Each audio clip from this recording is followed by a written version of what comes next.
कि देवरा के देनी ना चुमा तो मरले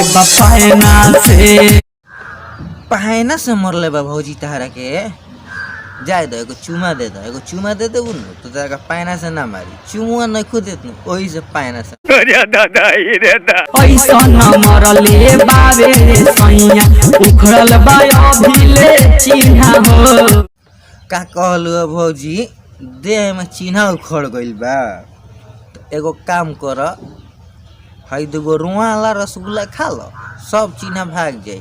धीरे धीरे से जिया पर चढ़ना है चढ़ के उतर जाना है। ए चंचल भैया तू तो चढ़ के उतरिए न गइल ह हमार कैमरामैन रहित नु तो बिना दू टिप मरले ना उतरी यो सारवा बांठा बोइल भइल बा घरी। धीरे धीरे से जिया पर चढ़ना है। ए चंचल भैया धीरे धीरे कहे तू सेजिया पर चढ़बो एकली फान के चढ़ के हम चा दो बात मार ओ मागो टुरुला हमर चाटे गइल दूध में के छाली। ए भौजी खाली थार छालिए चटले बाड़े ना भैया लोग रोरे लोगिन बताई लोगिन कौना एंगल से भौजैया बुझातिया कि खाली भैया छालिए चटले हुई हमरा तो बुझाता कि दू तीन टिप मरलहु होई तो कोनो मायने नहीं छे।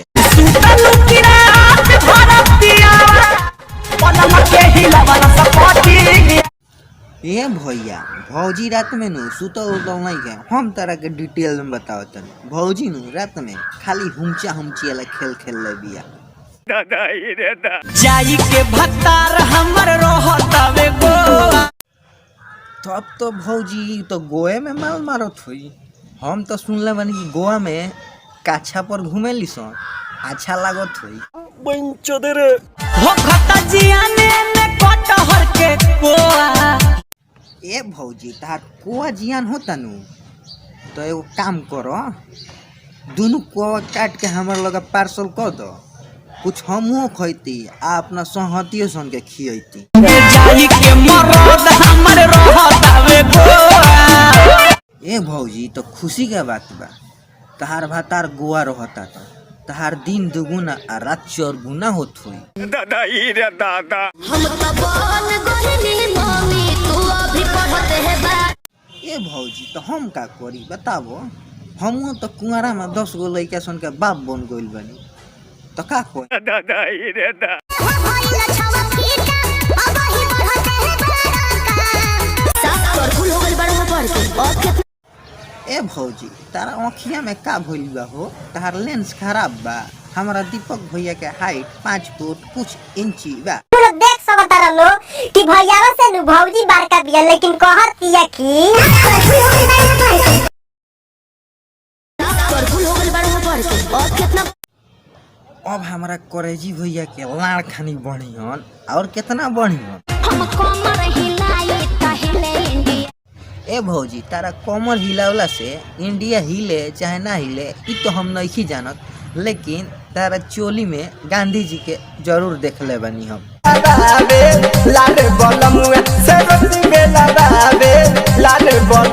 ए भौजी तारा से रोटी बेलवाता तो एगो काम करो तू हमारा लगे चलो हमारा लगे आ जीबू नु तो तारा के लाड़ के इडली बना के 4 टाइम खिया बर पे।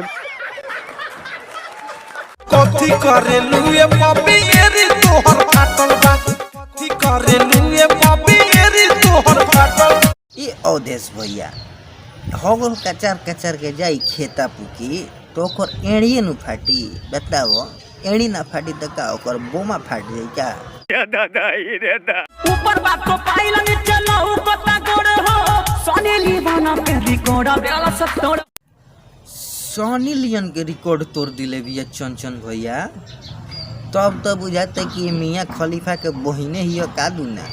फुला के कोई बचाना तो ठोकबर जाना फुला के कोई बचाना तो ठोकबर फुला के खइबो चाना तो ठोकबर रो जाना। ए भौजी देख लियो अगर जे कहीं मुंह फुला के खा ले लो तो रोजो छोड़ तारा के घंटे लागी ठोके।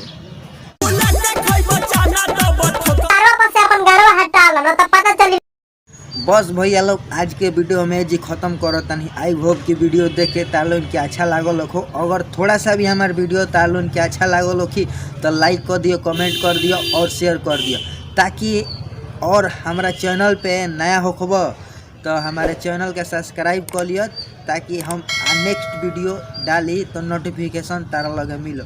फिर मिलो हमनी के नेक्स्ट वीडियो में, तब खातिर बाय बाय।